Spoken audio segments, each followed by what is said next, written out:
Greetings, cardboard collectors and investors. Welcome back to Hot Cardboard. Today, I want to talk about something that is kind of a area of passion for my collecting personally, and that I've been looking forward to sharing a little bit about in case you have never run into the subject of today's video, which is non-sports boxes of cards created by a company called Rittenhouse. I'll say that the world of non-sports trading cards is fairly sparse in terms of manufacturers right now. There's actually, a fair amount of manufacturers, but most of them are quite, well, not most of them. I would say many of them are quite small, and a lot of the companies produce products that are sort of like hard to explain. There's sort of like novelties, to be sold with like toys by or to kids and people who aren't really collectors of cards in the way that we collect sports cards and Pokemon cards. But there are a few manufacturers of non-sports cards that create products that are very similar to sports cards, modern sports cards, in that they are geared towards the collector market. They feature autographs or serial numbered cards, and generally enjoy the kind of production quality that we would expect in the sports card world. And Rittenhouse is one of those companies. The others are companies like Upper Deck makes quite a few Marvel products and a few other products outside of Marvel that are very similar to their sports cards offerings in terms of parallels, serial numbers. Autographs generally are very hard to come by in those products, so they're not really the greatest to open if you're an autograph hunter, if you like parallels and things like that of the subject matter of those cards. Then that can be a good thing to collect. Topps also is making an increasing number of non-sports cards. They've been doing Disney, they've been doing Marvel, they've been the exclusive maker of Star Wars products for quite a long time. And I would probably be more interested in those, but they're, I don't know, they have like one autograph per box, and there's not really a lot of value in those cards, at least as far as I can tell. So even though you can get parallels and serial numbers, and you will get those types of cards if you get a hobby box, less so if you get the retail products, but those cards don't seem to have any value. So if you're really primarily interested in autographs, then I think the major player in this market is the one I'm talking about today, which is Rittenhouse. So Rittenhouse has been around, I think since like the kind of early 2000s, if I had to guess. And they are just kind of workhorses. They just pump out, I think a similar number of sets each year. Maybe they've been slowly growing the number of sets over time. Their focus is, at least today, primarily on television and movie themes. So as you can see in the boxes I have in the video here, there's a lot of stuff from television shows, television series, especially Star Trek. They've just been doing a ton of Star Trek since they began, and every new Star Trek show that comes out, like Discovery, seems to be the subject of a new set by Rittenhouse. But they also do a ton of content that kind of looks back on multiple or all of the prior Star Trek series, like the Women of Star Trek box here is an example of that, which has characters in it from anywhere in the Star Trek universe. So they used to do, interestingly, WNBA cards, which was their only foray into sports. I think, anyways. I feel like they may have done something like racing or kind of one of the fringe sports. But really, the WNBA stuff that they did before Panini has had the license that they continue to use today. They were the only ones making WNBA cards, so their kind of focus is creating cards I think that nobody else is willing to create. And I've quite enjoyed the subject matter of the sets they've been doing recently. Like they've done both Cheers and the spinoff or one of the spinoffs of Cheers, Frasier, in the last like year and a half. They have done all of the Game of Thrones cards that have come onto the market since the dawn of that show. They did excuse me. Uh, they did a set. Oh man, did they do the set? I wanted to say they did the Sopranos set. Oh, but it wasn't. It wasn't Rittenhouse. It was actually a now defunct, non-sports card manufacturer that we may talk about one day. Um, because I never actually had a chance to buy any of their stuff when they were around. But um, I was just thinking of them. I think because of House of the Dragon and Game of Thrones being on HBO. But in any event, they do a lot of cool sets that I think a lot of people who are fans of a show like Frasier or Cheers, may never see another manufacturer do any kind of content related to those shows. And so it's kind of, the company Rittenhouse is a nice provider of, I think, gaps in the market in the pop culture space. So I'm a big fan of their stuff. These days, because I can get cards through distribution, although we'll talk a little bit about sort of, optimal pricing for these products in the aftermarket. But I can get these from distribution. And so I do that primarily to get well, not primarily, but one of the reasons I just buy like 2 cases of these and a couple boxes every single set is because I just want to increase my spend at my distributor. And this is, one of the things that they carry that I know I'll be happy to have some of sitting around on the shelves for some time to come. So I just pick up a lot of things or a regular sort of serving of things from Rittenhouse, trying to, get my spend up at my distributor, but also just because I really love the cards and the products that they put out. And a lot of times they're covering subject matter that just, you will never see anywhere else from any other card manufacturer. So I think that that's a good thing to support. So I want to switch cameras here to kind of show you some of these boxes up close. I'm going to put my camera there. This is a relatively new box. Doctor Who, Series 1 through 4. This is the BBC show, Doctor Who, which, gosh, I'm trying to think who the big names. I feel like Matt Smith is in this, but I might be wrong.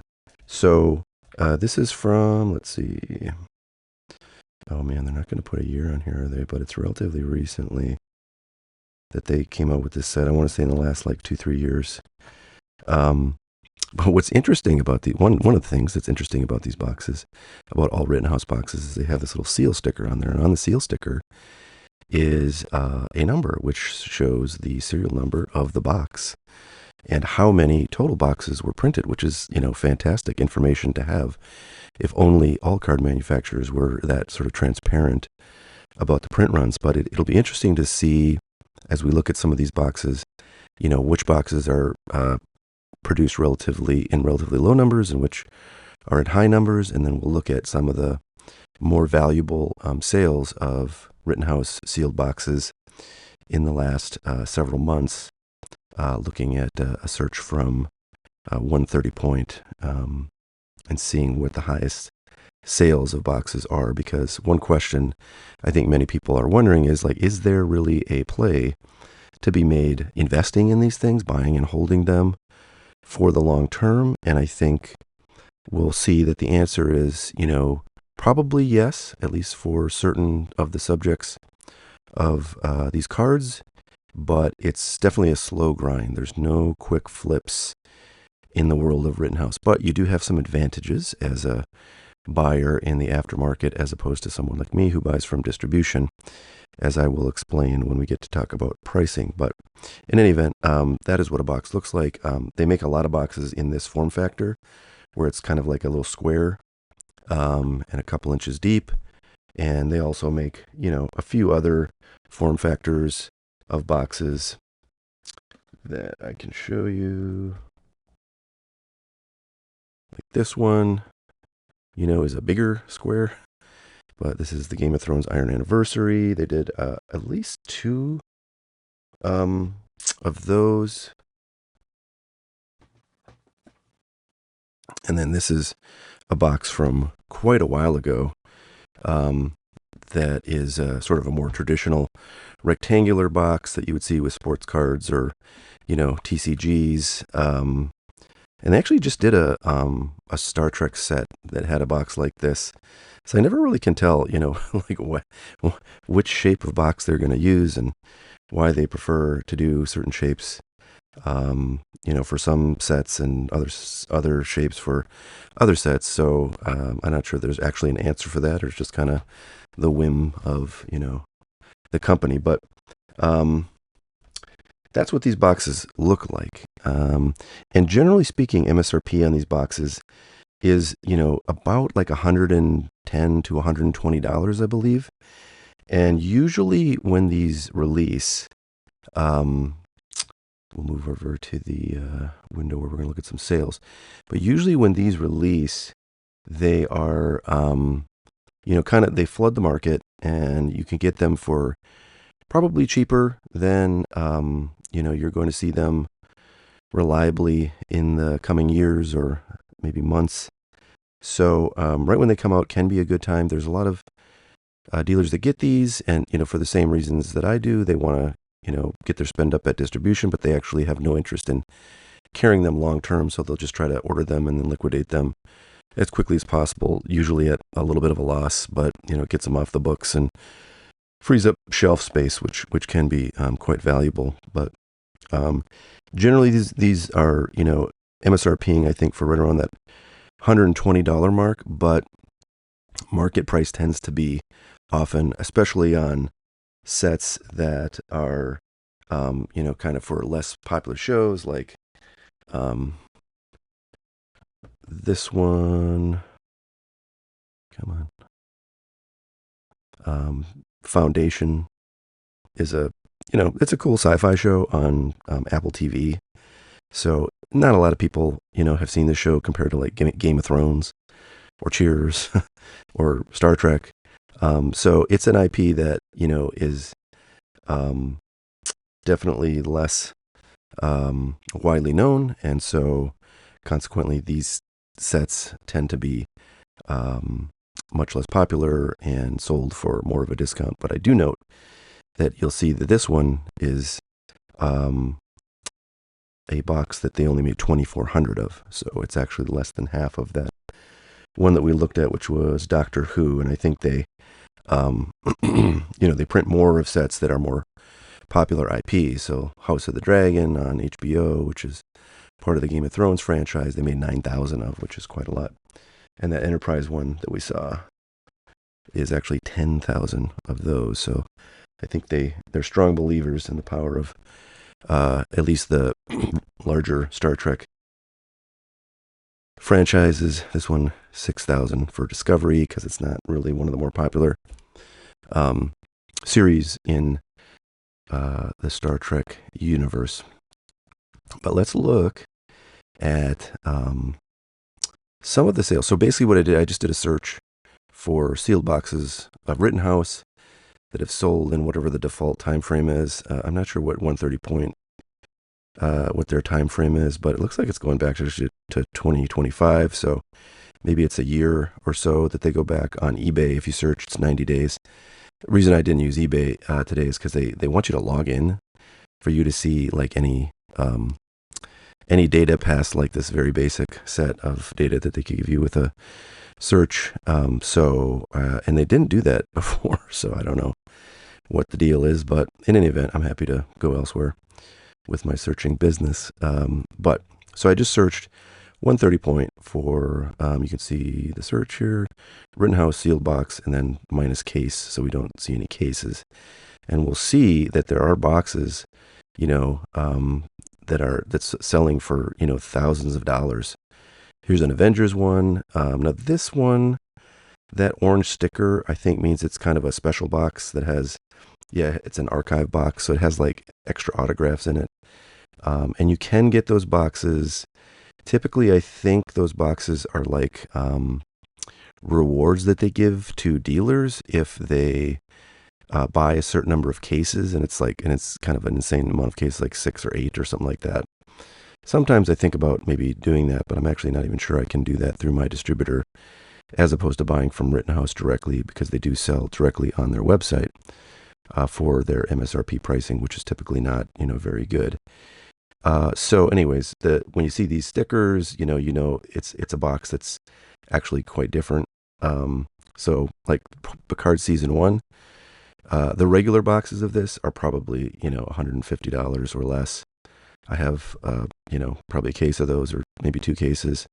But the one with the sticker, the archive box, again, there's all these bonus autographs, like guaranteed in there. So those are, those are why those auctions are higher. So we're going to kind of ignore those for purposes of understanding whether these booster boxes can achieve significant value, in a couple years or 3, 4, or 5 year time frames. This box here, which is Iron Man 1 from 2008, is a regular box. So this one sold for $1,850. And, that's definitely like a higher number for any kind of sealed Rittenhouse product that's not an archives box.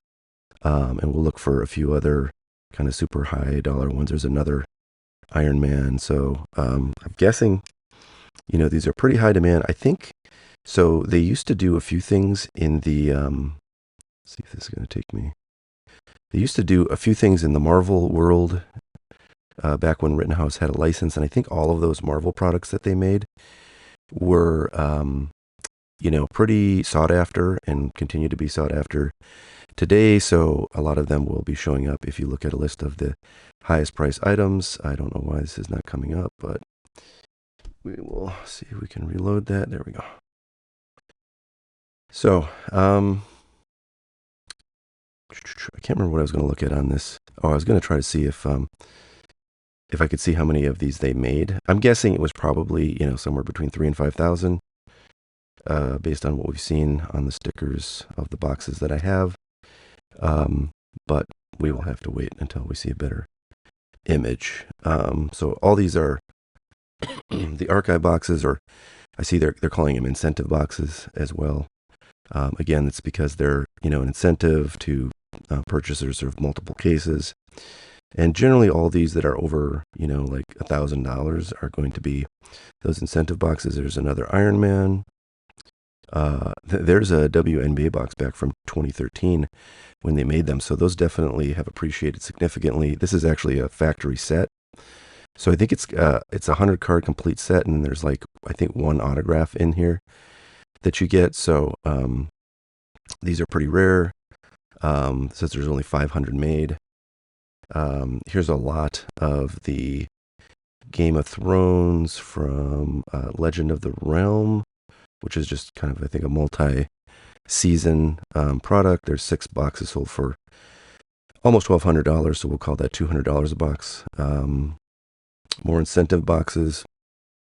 I want to get down to the lower prices so we can see some of the more common boxes. But there's another Marvel example, Spider-Man Archives, sold for $900. That's a 2009 box. I think we can kind of see the image on there. Yeah, 8,500. Wow. So they made quite a lot of these. And I think, generally, like the more desirable IPs, they're going to make more of. So, a fairly significant amount of time may have to pass before enough of those get eaten up to create the kind of rarity that leads to higher prices. We're seeing more WNBA stuff. There's Women of Marvel. So all the Marvel sets, it seems, and there's Fantastic Four, are doing very well in the aftermarket. But again, these are boxes from 2008, so that's like 18 years ago. And if you have to wait 18 years to kind of like quadruple or triple your money, that's not the best return. Um, Game of Thrones is something. It's a little bit newer. 2012 looks like this box. And this is when they did a set for like every season of Game of Thrones, and a lot of them are not a lot of them, but some of them are worth fairly significant sums. Obviously, season one generally of a multi-season product run is going to be the most valuable, so not surprising to see that one there. We might see some other seasons. There's another season one. There's another Marvel set that they did in 2012. X-Men, Women of Marvel again. There's Stargate.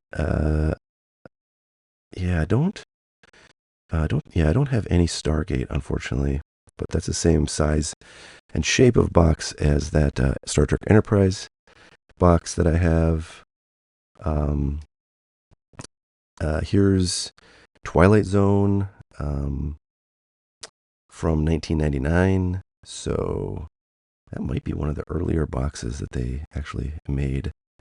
We'll see if we can find anything. This is a WNBA box that is not a set. It's a, whatever you want to call it, not a booster box, but a box of packs. And has 2 autos, 2 relic cards, 1 rookie card. Interesting. They only give you 1 rookie card in the whole box. That's weird.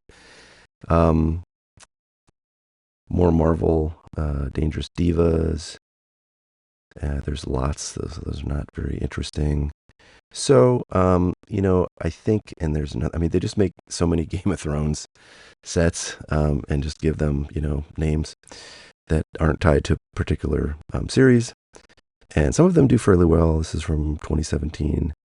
Those ones that I had in the starting video here actually are worth quite a bit more than when they came out, if I recall. At least they were. I don't know if they've depreciated since the last time I looked at pricing, but here's more of those 2008 WNBA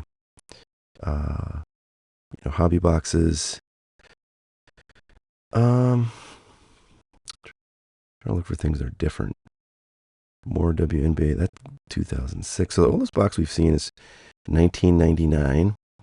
And a lot of the boxes that we're seeing with pretty heavy price appreciation are Marvel. So that seems to be the theme here, is that the Marvel run of Rittenhouse, created some boxes with some fairly decent value. Unfortunately, I'm not seeing anything, from Star Trek or from any of the subject matter that they've done outside of Marvel in that time frame, which is disappointing for sure. And I'm not seeing anything that's kind of, newer, like from 2020 or something like that, or 2021 or 2022. So it does seem like you really have to hold on to these things for a long time in order for them to appreciate in price. There's Star Trek Inflections. I'm trying to think. I feel like is Game of Thrones? Okay, so Iron Anniversary are the boxes I have, but they did make a Game of Thrones Inflection set, if I recall. That might be actually relatively recent, but this is a Star Trek box from 2019. It's only at 270. Again, MSRP on these things is like 110. It may have been a little bit less back in 2019, but it's only gone up like maybe 2 or 2.25x in 7 years. Here's a Twilight Zone we haven't seen before. We've seen these ones in the rectangular boxes. Here's these. Oh wow, these just came out. The Great Houses, and they're 2 boxes for $255. So it's like 125 a box. Is basically what MSRP is on them. So pretty terrible appreciation on most things, but if you get the right IPs like the Marvel stuff, and you just stock up, you might be in good shape. Here's Lost. That's funny. It's been a while since I've even thought of that show. It looks like they did seasons 1 through 5 as a single set, which they do a lot, as we saw with that Doctor Who, and they've done that for quite a few other like TV show sets as well. And I think that was only a 5-season series, so there was never another Lost product. But actually, that would be kind of a fun one to have, just because I watched that series when it was on the air, or partially when it was on the air, and Probably bring back some memories to see the cards in there. Here's finally a Game of Thrones from a different season than season 1. This is season 6, selling for $240. It's from 2017, so that's almost 10 years old. Here's another show that kind of brings back the memories.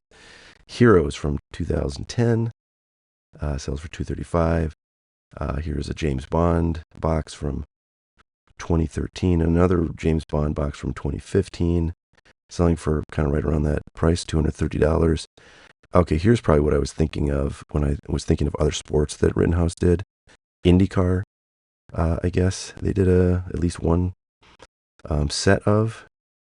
So it's funny, we're seeing a bunch of stuff for like that $230 price. Here's yet, another one of the Star Trek boxes, of which they have so many different sets, selling for $225. Here's one for Star Trek the movie. Here's 2 of those Fraser boxes that are actually, I think that's the most recent set that they've put out. I see the most recent set are like the most in the most 2 or 3 recent sets. And they're selling for, $110. Oh yeah, so I kept alluding to the fact that, you can get boxes for cheaper than I can, because I think when these come out, the wholesale price is something like $115, $120. It probably depends on, how much the license was for Rittenhouse to produce these things. And so generally that price that I pay through distribution is higher than what these end up being like just on eBay. So let's see, where can I sort these? Okay,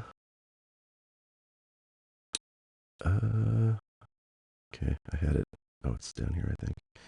Yeah, so if we sort by low to high instead of high to low, we'll see the cheapest ones out there. So there's, oh wow, look at these prices, you guys. So the Doctor Who seasons are series 11 and 12. Again, the Doctor Who I had is series 1 through 4. So they've presumably been pumping these out for other series, but wow, they're selling for $23 a box, you guys. Now these are auctions, and I would never try to sell one of these at an auction just because there's not enough people generally shopping for these. It's a fairly niche item, so you kind of just got to put it out there and hope, it sells sooner rather than later. Here's those foundation boxes. Somebody got them for $50, $53, $61.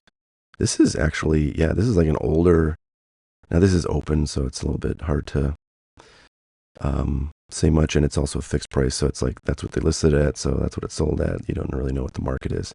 Here's one of the Women of Star Trek boxes that I had out for display. Someone got a deal, I think, on this WNBA box, because I think we saw quite a few of these selling for like $200 when we were looking at the most valuable sales in this search.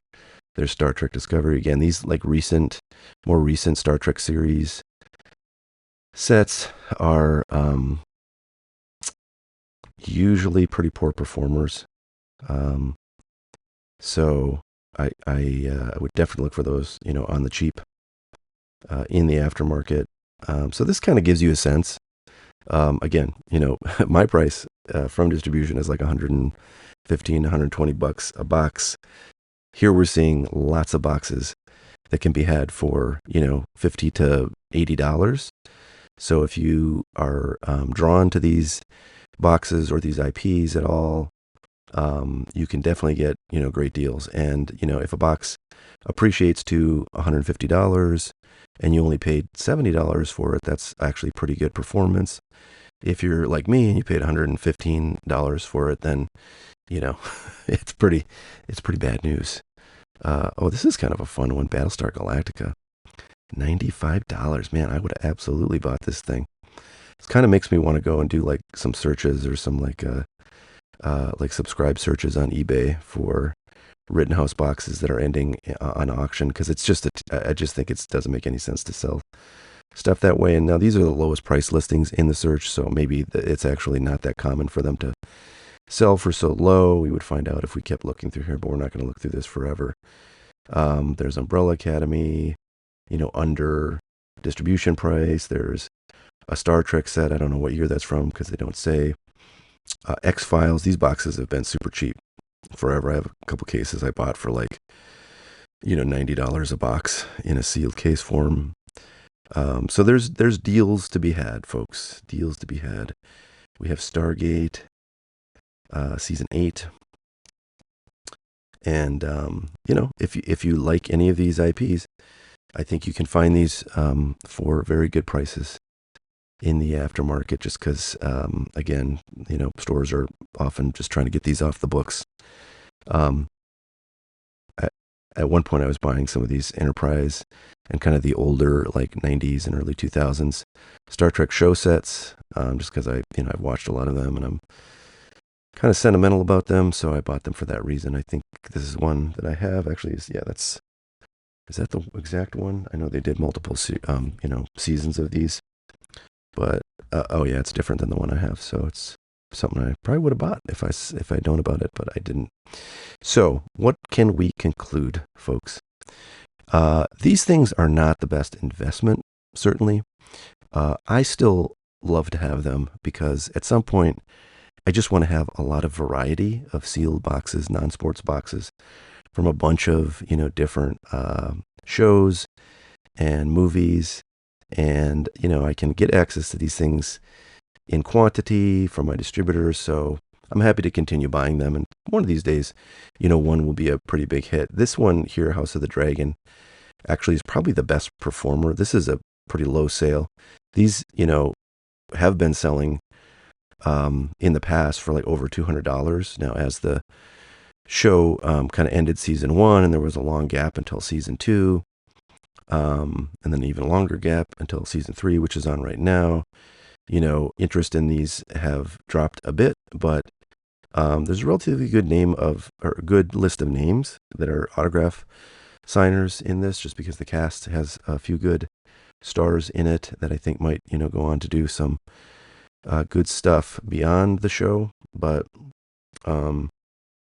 no other boxes in the past, several years strike me as really good performance, other than some of the Game of Thrones. Actually, this seems low too. I know at one point this box was probably like a $200 box, and the Series 1 was like a $300 box. So these might have dropped quite substantially, but at one point they certainly were, pretty good performers. But the market is fickle, and things can drop very quickly. The other thing I'll say is, one of the reasons why I like to stock up on non-sports is just because I have a sort of a Pollyannish, or I don't know, what whimsical view of the kind of potential for cards that are focused on intellectual property that a lot of people have a strong attachment to.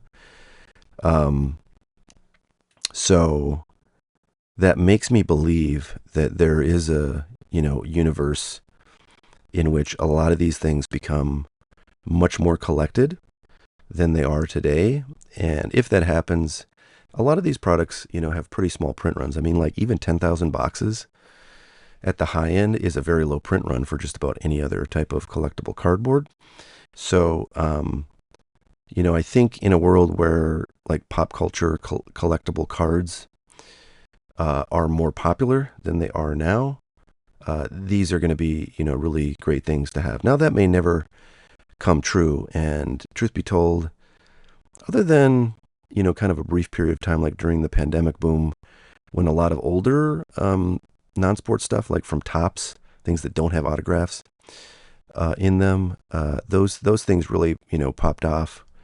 And, I thought for a minute there that the energy and excitement around non-sports cards could perhaps carry into the future. But of course, everything crashed, in about 2021 and 2022, be it sports cards, be it TCGs, be it non-sports cards. And sports cards have kind of clawed their way back and now are sort of, many things in sports cards are at their all-time highs.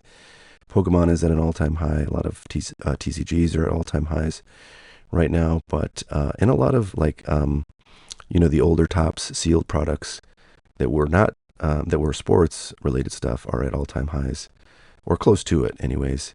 But yeah, modern non sports cards are definitely not there, and they may never get there. But there's something that I really love. I love pop culture collectibles, and the idea that you can get an autograph of like the top star in any number of shows that are featured in these sets is to me really appealing. And I may go to my grave, sort of believing in this in a way that nobody else does. But if I'm right, then I'll have a lot of this stuff, and I will be in a very good shape. So it's a gamble for sure, but it's one that my heart is in, and so that makes it a lot easier to suffer through some losses or non-performance of these kinds of purchases. So in any event, there you go. Now you know a little bit about Rittenhouse non-sports cards and kind of what sort of things they make and how you can acquire them, or like what kind of pricing you can acquire them at, and what the likely performance of them is depending on which IP you get and what the buy-in price that you get for them is. So I hope that was useful and possibly entertaining. We'll catch y'all next time. Thanks so much for watching. Bye now.